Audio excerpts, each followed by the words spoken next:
Assalamualaikum warahmatullahi wabarakatuh. Bismillahirrahmanirrahim. Alhamdulillahirabbil alamin. Wassallallahu ala sayyidina Muhammadin wa alihi wa sahbihi ajma'in.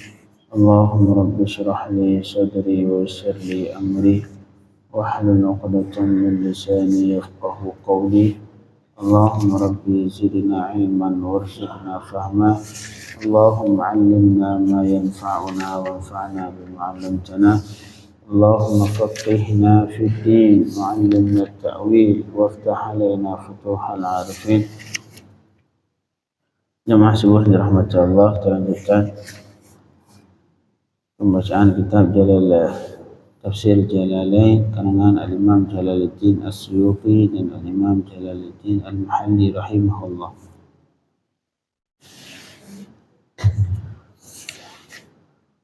InsyaAllah kita lanjutkan di surah Al-Baqarah ayat 273. Qala Allah Ta'ala, a'udzu billahi minasy syaithanir rajim. Bismillahirrahmanirrahim. Lil fuqara'i alladhina uhsiru fi sabilillah la yastati'una darban fil ardi yahsabuhumul jahilu aghniya يحسبهم الجاهل أغنياء من التعفف تعرفهم بسيماهم لا يسألون إلحافا وما تنفقوا من خير فإن الله به عليم.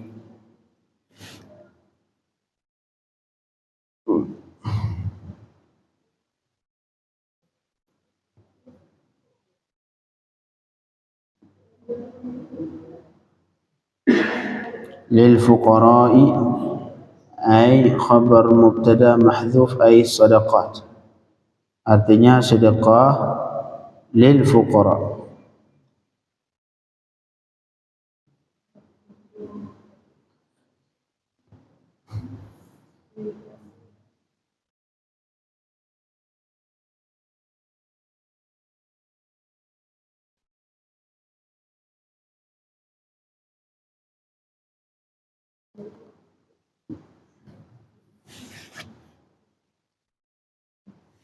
للفقراء الذين أحصروا في سبيل الله. Untuk, artinya sedekah untuk orang-orang yang fakir. Alladzina uhsiru fi sabilillah. Fakir adalah orang-orang yang tertahan di jalan Allah. Artinya ay habasu anfusahum alal jihad. Orang fakir yang menahan dirinya untuk berjihad di jalan Allah Subhanahu wa ta'ala. Akhirnya mereka tidak kerja, tidak kemana-mana, fokus dalam berjihad di jalan Allah Subhanahu wa ta'ala. Memang ini disebutkan nuzilat fi ahli suffah. Disebutkan ini ayat turun untuk menjelaskan ahli suffah. Ahli suffah itu wahia mahallun fi muakharil masjidin nabawi. Suffah itulah satu tempat di ujung Masjid Nabawi.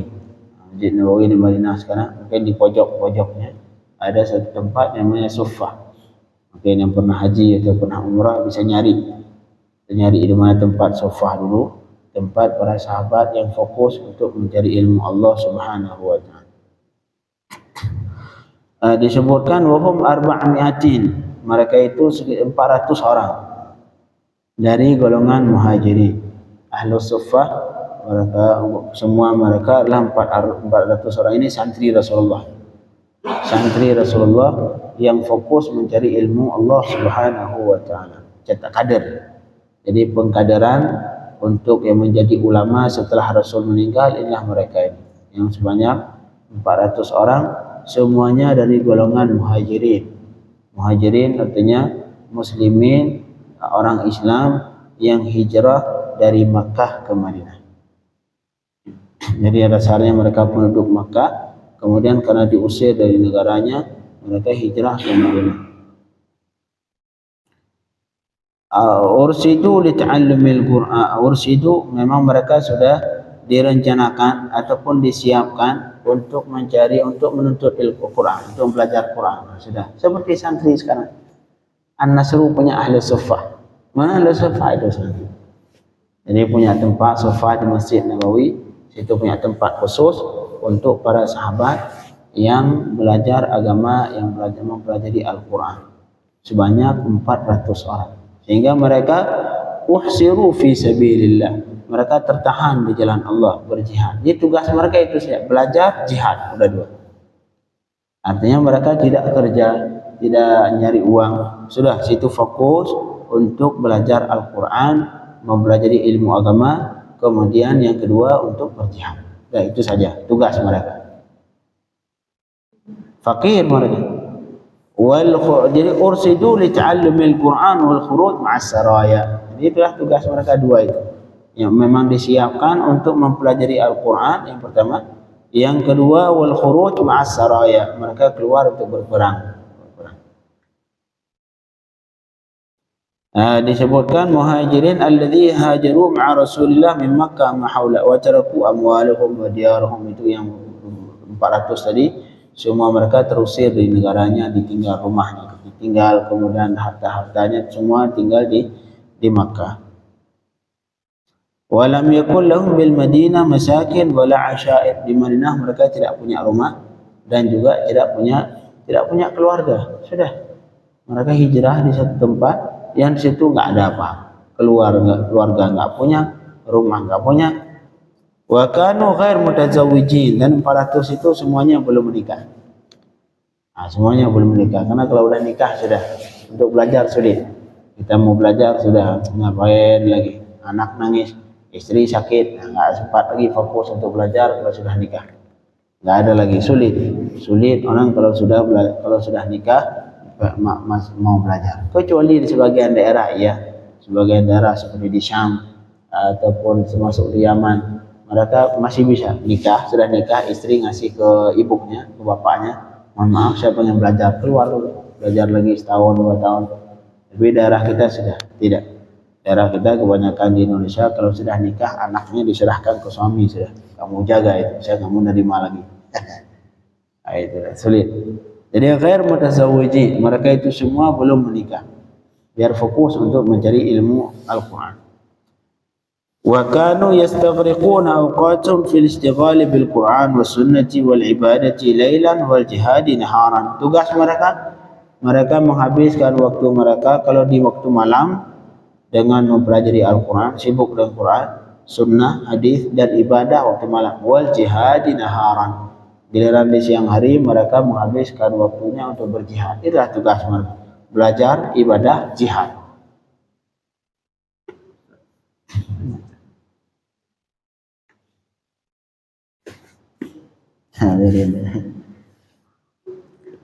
La yahsabu abadati, itu ahli suffah. Yang di situ sebagian ulama mengatakan sufi diambil kalimat suffah. Sufi yang kita dengar sufi itu diambil dari kalimat suffah, karena akhlak para sufi kebanyakan seperti suffah. Artinya mereka fokus untuk ibadah ke Allah Subhanahu wa taala. Tak sempat mikirin rezeki, tak sempat mikirin nyari uang. Tapi itu semua berlaku kapan? Ketika tidak ada tanggungan. Karena ketika tidak ada tanggungan, enggak wajib kita kerja. Kalau sudah punya tanggungan, punya istri, punya anak, wajib kerja. Terus cari uang untuk menafkahi keluarga. La yastati'una darba, mereka itu tidak, itu tadi ketuanya 400 tadi, ketuanya adalah Sayyidina Abdurrahman bin Sakhar ataupun Abu Hurairah. Jadi ketua pemimpin dari mereka, ketua Ahlus Suffah adalah Sayyidina Abu Hurairah, Abu Hurairah. Itu ketuanya. Jadi semua ntar yang keluar dari yang hasil keluar lulusannya Sayyidina Abu Hurairah, itu lulusan Al-Suffah. Sayyidina Ibnu Mas'ud, itu petinggi-petinggi sahabat semua yang lulusan dari pondoknya Rasulullah sallallahu alaihi wasallam. La yastati'una darban fil ard, mereka itu tidak mampu, darban ay safaran, tidak mampu untuk bepergian di bumi Allah Subhanahu wa taala untuk berlil tijarah wal ma'ash, untuk berniaga ataupun untuk mencari bekal hidup. Enggak mungkin, enggak mampu untuk itu, karena mereka seluruh waktunya dipakai waktu malam untuk mencari ilmu, untuk ibadat, waktu siang untuk jihad. Jadi enggak ada waktu yang mereka pakai untuk mencari rezeki, enggak sempat. Makanya la yastati'una darban fil ard. Mereka itu tidak mampu untuk safar, untuk bepergian di bumi Allah, untuk tijarah, untuk berniaga, enggak ada waktu. Dan tidak ada waktu lil ma'ash, mencari kehidupan. Li syughlihim anhu bil jihad, karena mereka sibuk dengan berjihad. Enggak sempat. Makanya solusinya sedekah dikasih buat mereka. Itulah Islam. Islam saling melengkapi. Yang fokus ke agama dibantu sama yang punya yang cukup keuangan, yang merasa lebih, dibantu mereka. Karena mereka memang enggak ada waktu untuk nyari rezeki. Nanti fungsi mereka ketika lulus, mengajarkan anak-anak mereka. Disitulah letak wa ta'awanu 'alal birri wat taqwa, menolong dalam al-birri wat taqwa, dalam bertakwa kepada Allah Subhanahu wa taala. Ini fokus nyari ilmu, bantu. Kita bantu sama-sama mereka yang fokus nyari ilmu.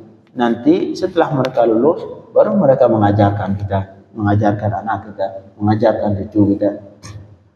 Malahan disebutkan, dikatakan orang yang ini salah satu faedah dari membantu talib ilm. Orang membantu talib ilm, orang yang membantu ataupun mencintai, orang yang mencintai talib ilm, yang mencintai orang mencari ilmu Allah Subhanahu wa taala, maka Allah akan memberikan adakala anaknya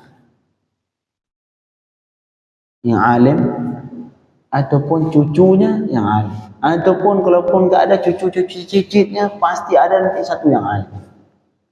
Ketika beliau itu mencintai ahli ilmu. Dan ini bukan pengalaman banyak. Saya punya banyak kiai seperti itu. Kiai besar yang awalnya bapaknya bukan orang alim, bapaknya bukan alim, kakeknya bukan alim, tapi semua orang yang tuntut ilmu dimuliakan semuanya. Dimuliakan, dibantu. Kalau ada kelebihan harta dibantu, dimuliakan. Akhirnya apa yang terjadi? Anak dia enggak alim, tapi anaknya Allah angkat jadi alim.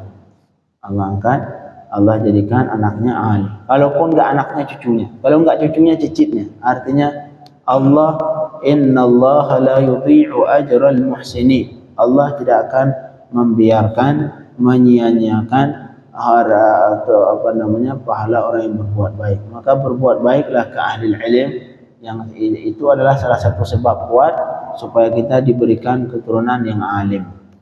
Kalau enggak anak, cucu. Kalau enggak cucu, cicit. Kalau enggak cicit, cicit lagi. InsyaAllah pasti Allah berikan. Sebab yang paling kuat untuk mendapatkan keturunan yang saleh ataupun keturunan yang alim tentang ilmu Allah, yaitu dengan membantu, dengan menghormati, dengan mencintai talib ilmu. Nah, itu ma'ruf.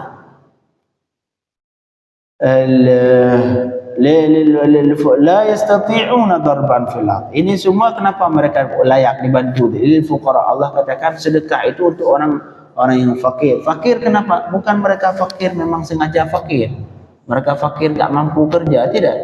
Mereka itu memang sudah mewakafkan dirinya mencari ilmu Allah. Banyak orang yang di luar, dia sudah pernah kaya, dia bisnis, akhirnya berhenti bisnisnya, belajar agama. Artinya dia bukan enggak mampu mencari uang, tapi dia sudah mewakafkan tubuhnya, dirinya untuk belajar Al-Quran. Seperti uhsiru fi sabilillah. Mereka itu sudah menahankan dirinya, mewakafkan dirinya untuk berjihad di jalan Allah. La yastati'una darban fil ard. Mereka itu tidak mampu untuk bepergian di bumi Allah, enggak mampu nyari rezeki. Itu semua bukan enggak mampu, penyebabnya karena sibuk. Karena sibuk mencari ilmu Al-Quran, mempelajari Al-Quran, memahami Al-Quran, berjihad di jalan Allah Subhanahu wa ta'ala. Yahsabuhumul jahilu aghnia. Ini sifat ahlu suffah semua. Tapi disangka akan mereka oleh orang jahil. Orang jahil artinya orang yang tidak mengetahui. Yahsabuhumul jahil, akan menyangka akan mereka oleh orang yang tidak mengetahui hal mereka aghnia. Oh, kalau orang enggak kenal mereka pasti menyangka bahwa ahlu suffah ini orang kaya semua. Oh, ini sahabat. Ini letak orang fakir. Orang fakir yang bagus adalah orang yang bisa menutupi kefakirannya. Bukan bilang kafir, oh saya ini, saya butuh ini, saya butuh ini, saya butuh enggak. Berusaha kalaupun kita fakir, jangan sampai ketahuan. Nah, ini seperti ahlu suffah. Ahlu suffah fakir. Mereka sebenarnya bisa jadi kaya. Mereka semuanya di Mekah dulu pembisnis kaya semua. Tapi ketika di rumahnya ditinggalin, hartanya ditinggalin semua, mereka hijrah bersama Rasul untuk mempelajari agama Allah, yang kemudian jadi miskin, enggak kerja. Yahsabuhumul jahilu aghnia. Orang kalau tidak mengenal mereka, enggak tahu hal mereka, pasti menganggap mereka itu kaya. Oh, jadi pintar sahabat. Ahlu suffah pintar menyembunyikan menyembunyikan kefakirannya. Enggak ketahuan kalau mereka itu tidak bisa, enggak tahu. Tahu enggak punya uang. Makanya kita berusaha juga kalau kita enggak punya uang minimal kecuali darurat. Selama masih bisa makan, usahakan jangan menampakkan kita membutuhkan ke orang lain. Biarkan seperti ini ketika mereka tidak menyampaikan, kurang minta-minta ke sana ke semari, tapi Allah turun di langit langsung. Allah turunkan ayat untuk menegur orang-orang yang sekitarnya. Kalian ngebantu itu mereka itu. Nah, solusinya seperti itu. Kita fakir, jangan minta-minta, nggak usah minta-minta. Tahan aja, sabar. Nanti suatu saat pasti Allah yang turun tangan yang membuat hati-hati orang sekitar untuk membantu. Seperti ahlu suffah. Ahlu suffah mereka berusaha untuk menahan, tidak minta, nggak sama sekali. Tapi Allah menegur orang sekitar, turun ayat langsung. Turun ayat dari langit, turun ayat, Allah turunkan ayat untuk menegur orang-orang samping supaya mereka membantu ahlu suffah. Nah, itu ketika kita nggak minta, ketika fakir dan berusaha menutupi kefakiran, tapi Allah Maha tahu. Allah tidak akan membiarkan orang-orang yang membantu agama Allah. In tansurullah yansurkum wa yuthabbit aqdamakum. Jika kalian menolong Allah, artinya menolong agama Allah Subhanahu wa taala, Allah akan menolong kalian. Kalaupun kalian enggak minta ke orang-orang, enggak minta ke sini, enggak minta, tapi Allah yang memaksa mereka untuk ngasih.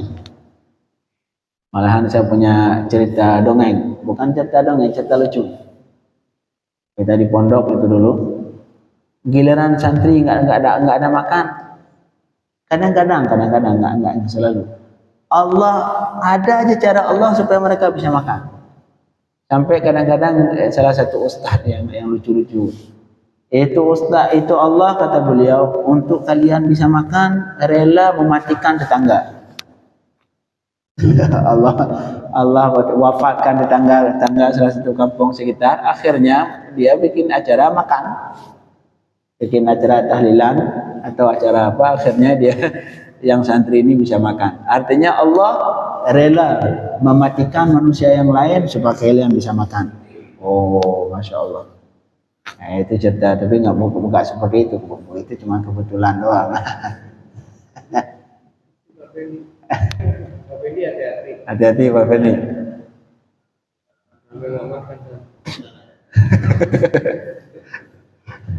Subhanallah.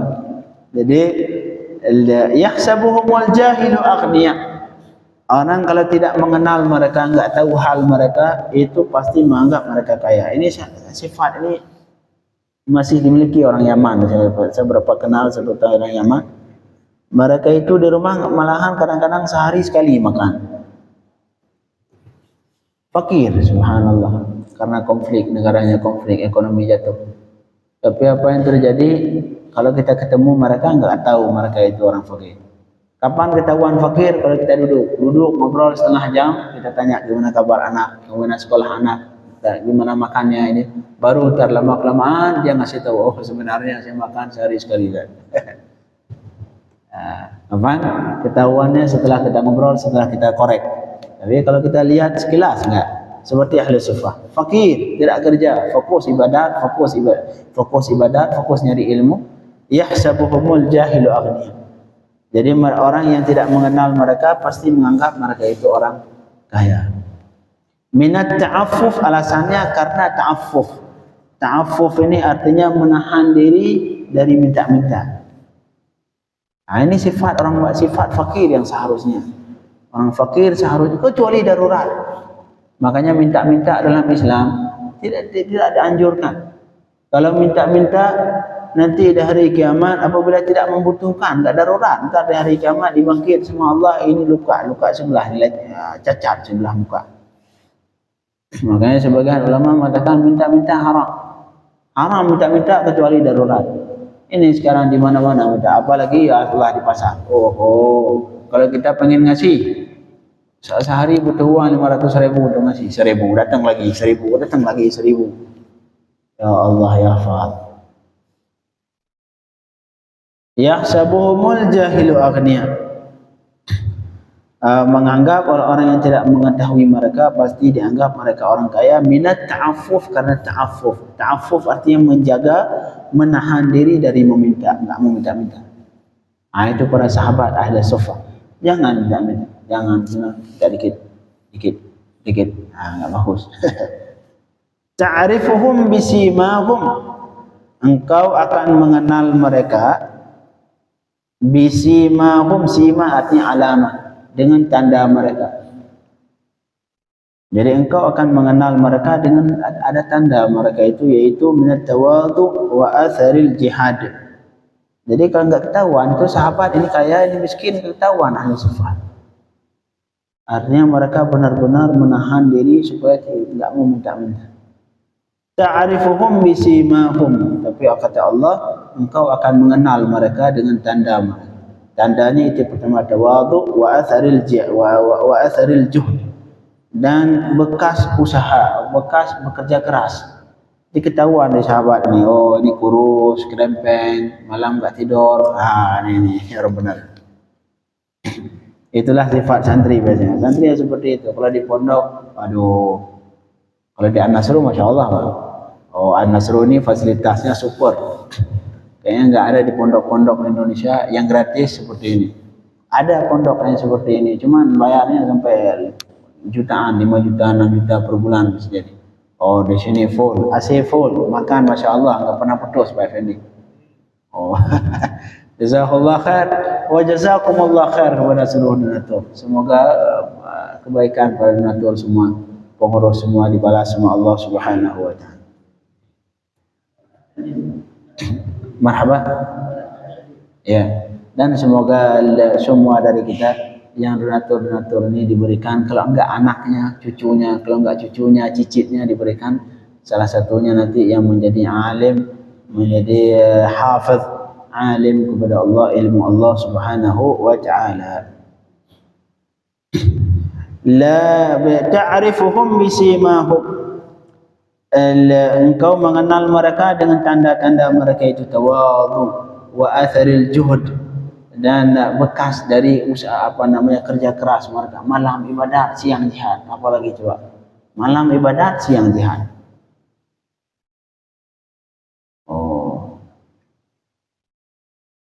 Akhirnya kurus mungkin perasaan. Disebutkan salah satu sahabat yang paling kurus itu Sayyidina Ibn Mas'ud. Sayyidina Ibn Mas'ud itu kurus tapi kuat. Sahabat Sayyidina Ibn Mas'ud malahan kakinya, betisnya kecil disebut. Pernah diledekin sama sahabat yang lain. Tak tahu kok tiba-tiba terlihat betis Sayyidina Ibn Mas'ud, diledekin sama sahabat yang lain. Setelah itu ditegur sama Rasulullah. Jangan, dia itu walau seperti itu tapi imannya kuat. Sayyidina Ibn Mas'ud badannya kecil tapi kuatannya kuat. Subhanallah. La yas'aluna an-nasa ilhafa, mereka itu tidak pernah meminta kepada manusia sesuatu pun. Fayulhifuna ilhafa, kemudian mereka mendesak. Tidak pernah. Kalau kita minta ke orang, Pak, minta dikit. Oh, saya lagi enggak punya, dikit aja. Kalau enggak mau ngasih utang aja boleh juga, antar enggak bayar. Awalnya minta, kalau enggak ngasih utang boleh juga, Pak. Utang apa? Artinya utang. Saya punya kawan, kata dia, ada sebagian manusia, Pak Ustaz, kalau kita ngasih utang ke dia sama seperti kita lempar batu ke air, masuk nggak pernah naik lagi. Sama persis. Ada sebagian manusia, kata dia, kalau kita ngasih utang ke dia sama persis seperti kita ambil batu lempar ke air. Udah, jangan berharap lagi kapan balik itu uang. Kalau seperti itu. Jadi fayasaluna wala yasaluna an-nasa ilhafa. Mereka itu tidak pernah meminta-minta ke manusia sama sekali, enggak pernah minta-minta ke manusia, enggak pernah. Minta-minta inilah justru ada dua. Ada sebagian orang enggak minta, enggak harus Pak mohon minta seperti enggak. Tapi waduh, saya lagi butuh ini, saya lagi butuh ini, saya lagi butuh ini. Ah, sebenarnya Pak ngasih dong. Nah, sebenarnya udah, kita yang dengar seharusnya jujur aja. Udah, mau minta apa? Maksudnya kadang-kadang kita seperti itu, pura-pura. Bagian ini minta-minta juga. Itu namanya minta-minta berbentuk sindiran. Waduh, saya lagi begini, anak lagi sakit, istri lagi sakit. Waduh, ini gimana caranya ya? Nah, gimana cara? Pengen berharap, oh iya ya khair, bentar saya transfer. Nah, itu bagian yang minta-minta. Udah, nggak usah sebutin. Serahkan ke Allah Subhanahu wa taala. Berdoa ke Allah, nanti pasti seperti Allah. Ini Allah turunkan khusus. Ini ayat Allah turunkan untuk mendorong orang sekitar Madinah, orang Madinah untuk membantu ahlu suffah yang padahal mereka sudah menahan diri supaya enggak ketahuan. Ketika Allah ingin membantu, enggak ada siapapun. In yansurkumullahu fala ghaliba lakum. Jika Allah ingin membantu, enggak ada satupun orang yang bisa melawannya. Nah, pasti dibantu semua Allah. Ini Allah langsung yang turun tangan, enggak ada manusia. Allah langsung kirim ayat supaya kalian ngebantu mereka ahlu suffah. La yas'aluna an-nasa ilhafa. Mereka tidak pernah meminta ke manusia sesuatu pun yang kemudian fayulhifuna ilhafa, yang kemudian mereka mendesak. Apalagi mendesak, kadang-kadang kita minta ke orang enggak punya adab. Udah minta enggak punya tata krama, seolah-olah dia yang butuh. Kita desak sampai ngasih. Oh, jangan. Aila su'alahum aslan, tidak ada sama sekali minta-minta dari mereka. Fala yaqa' minhum ilhaf, kemudian sehingga tidak terjadi ilhaf dari mereka. Ilhaf wa huwa al-ilhah. Ilhah artinya mohon secara mendesak. Dalam Islam, ilhah ataupun meminta sesuatu dengan cara mendesak, mohon terus, itu dilarang. Kecuali satu hal. Meminta dengan cara mendesak dilarang dalam Islam kecuali satu. Apabila yang kita minta itu ilmu. Ilmu boleh. Oh Ustaz, tolong ajarin saya. Oh saya nggak ada waktu. Kapan aja Ustaz, kapan? Mau tengah malam juga. Ustaz mohon. Itu dianjurkan. Dalam Islam meminta-minta, apalagi yang berbentuk harta seperti ini, berbentuk unsur materi, itu dilarang. Minta-minta apalagi mendesak. Kecuali untuk ilmu. Ilmu dianjurkan. Ilmu dianjurkan untuk mohon dan mendesak. Bagus. Ilmu, khusus ilmu. La yas'aluna an-nasa ilhafa wa huwa ilhafa ay ilhah. Ilhah artinya memohon dengan cara mendesak. Udah ngasih. Itu ilhah. Wa ma tunfiqu min khairin fa innallaha bihi alim. Dan apapun yang kalian infak wahai orang mukmin, terutama ke orang fuqara tadi, fa in min khairin, dari kebaikan, fa innallaha bihi alim, maka sesungguhnya Allah dengannya itu yang mengetahui, famujazin alaih, maka kemudian Allah membalas terhadap apapun yang kalian infak.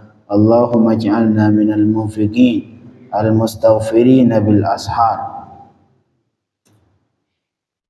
Allahumma taqabbal minna salawatina wa sadaqatina wa zakawatina birahmatika ya arhamar rahimin. Wa sallallahu ala sayyidina Muhammadin wa alihi wa sahbihi wa sallam, walhamdulillahi rabbil alamin.